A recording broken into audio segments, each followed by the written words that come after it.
Bismillahirrahmanirrahim. Assalamualaikum warahmatullahi wabarakatuh. Qabla dhalik ahki bil Arabiyyah atau Indonesia? Arabiyyah, tamam. Syekhi, kama huwa al-ma'ruf anna fi istihqaq al-imamah ulama wada'u dawabit wal maratib. Awalan aqra wa ahfaz aktharuhum hifdhan wa kadzalika afqahuhum, thumma ba'da dhalika yalihi musin wa ma ila dhalik.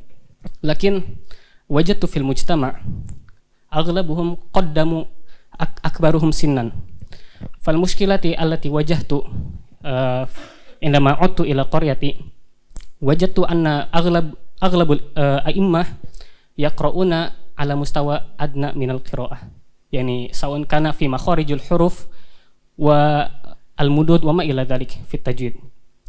Wa ba'da dhalika yani ajidu haraj inama usalli salat at-tarawih, yani akhsha yani hal usalli fi bait am usalli ma'a jama'ah. As-su'al yani ayyuhuma afdal, usalli ma'a jama'ah walakin al-imam hakadha ala mustawa qira'ah hakadha wa am usalli fil bait. Tamam Syekh, jazakumullah khairan.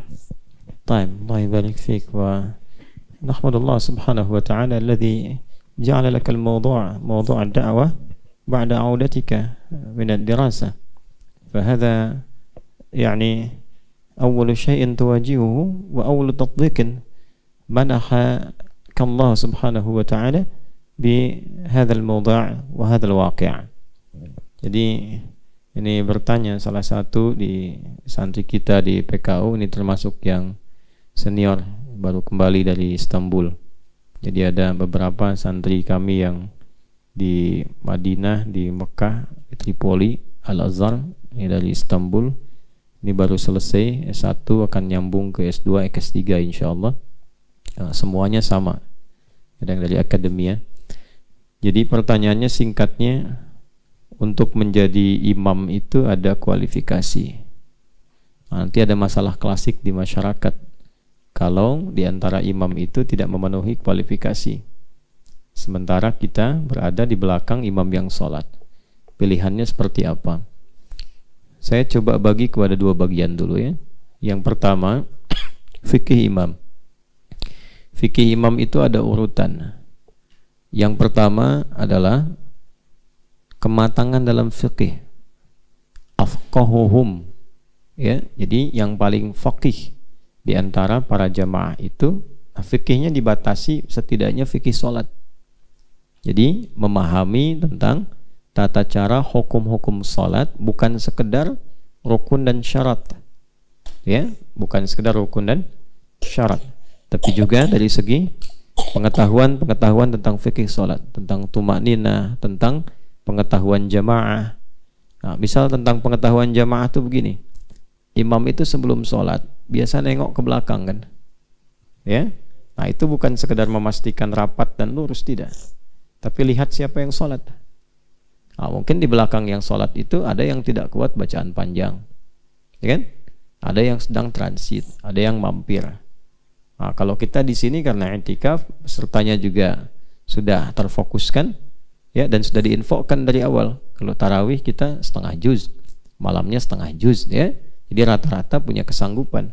Tapi di masjid umum tiba-tiba ngimamin setengah juz, nah, kayak di Malaysia kejadian. Di belakang makmumnya datang bawa sendal mau dipukul imamnya tuh.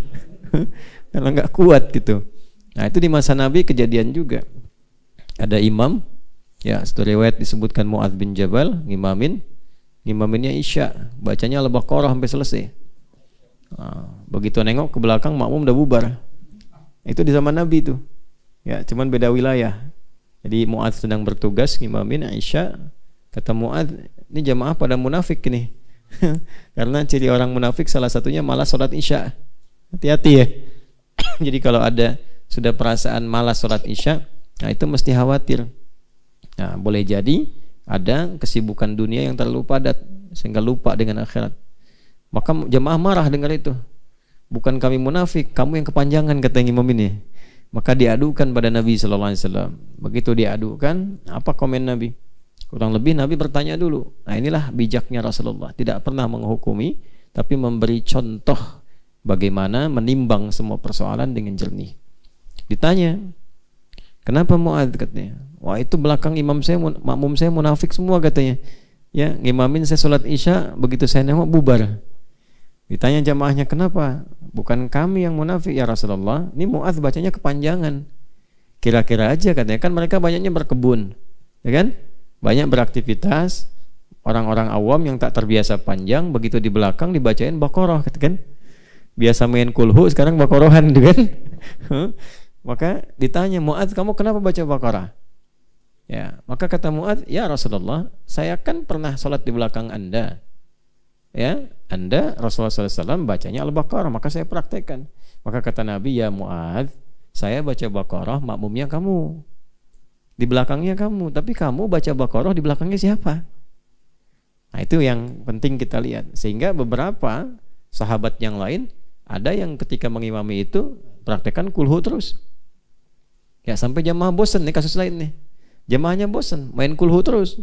Ya, itu rakaat 1, rakaat 2 kulhu, 1 dan 2 kulhu terus begitu. Ya.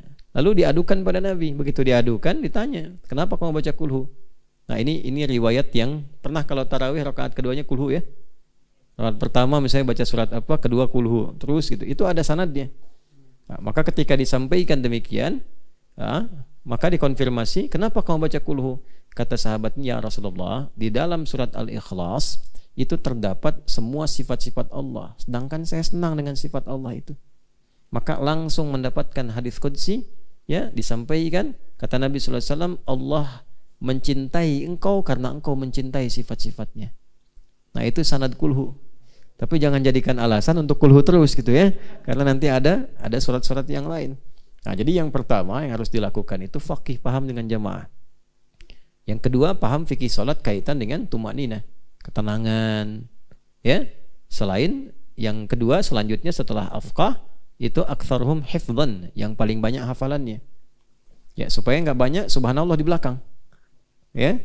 Ada baca Baqarah, wa min haitsu kharajta fawalli wajhaka syatral masjidil haram wa haitsu ma kuntum, subhanallah belakang kan? Ya, ulangi lagi. Kemudian dibaca lagi wa haitsu ma kuntum subhanallah. Kan ada 2 ayat tuh yang itu tuh. Ya. Fawalli wajhaka syatral masjidil haram wa haitsu ma subhanallah, gitu kan?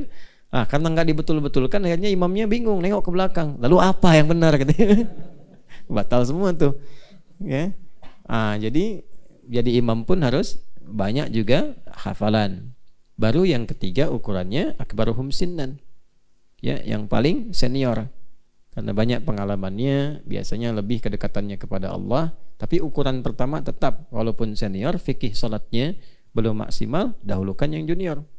Karena itu zaman Nabi sallallahu alaihi wasallam itu Ibnu Abbas itu dimuliakan walaupun masih kecil. Belum balik gitu. Ya, belum balik hafalan sudah Baqarah. Ya, sudah balik masih kecil itu Nabi meninggal usia masih dini, 13-14 tahun lah. Kurang lebih. Tapi Umar sudah menjadikan beliau salah satu ahli fatwa. Itu Ibnu Abbas radhiyallahu taala anhuma, dan mimpin salat, mimpin pasukan juga. Ibnu Abbas itu. Ya, salah satunya apa kelebihannya? Jadi penguasaan kepada Al-Qur'an. Nah, sekarang pertanyaannya, tadi ada pertanyaan intinya, kalau satu kondisi di masyarakat imamnya tidak seideal seperti yang disampaikan. Apalagi ini baru pulang dari belajar, biasa baca-baca yang enak, yang panjang, hafal Quran, tiba-tiba bermakmum di belakang yang bacaannya kurang maksimal. Ya. Nah, bagaimana kemudian menyikapinya? Pertama, bersyukur kepada Allah. Itu dulu. Karena dihadiahi objek dakwah. Itu bersyukurnya. Jadi kalau orang beriman itu melihat segala hal, kalau sudah halawatul iman dengan nikmat, tidak ada satu pun yang kita hadapi dalam hidup kecuali ada hikmah. Tadi siang kita belajar ilmu hikmah. Jadi kalau sudah kita berpandangan demikian, maka semua yang dilihat itu baik kelihatannya. Dan kita tidak melihat dengan emosional, tapi melihat dengan timbangan-timbangan keimanan. Alhamdulillah yang telah menghadirkan kepada kita kesempatan untuk berdakwah. Mungkin antum dikirim ke situ untuk memperbaiki. Ya, bukan untuk meninggalkan. Maka bagaimana bersikap demikian, memperbaikinya? Kembali ke Quran surah ke-16 An-Nahl ayat 125. Karena ilmunya ilmu hikmah, ayatnya ayat hikmah. Ud'u ila sabili rabbika bil hikmah. Jangan mau'izah hasanah dulu. Ya, nanti kalau disampaikan mau'izah hasanah, dibalik nanti, kamu siapa? Saya sebelum masjid jadi sudah di sini katanya. Ya. Nah, itu repot kalau begitu.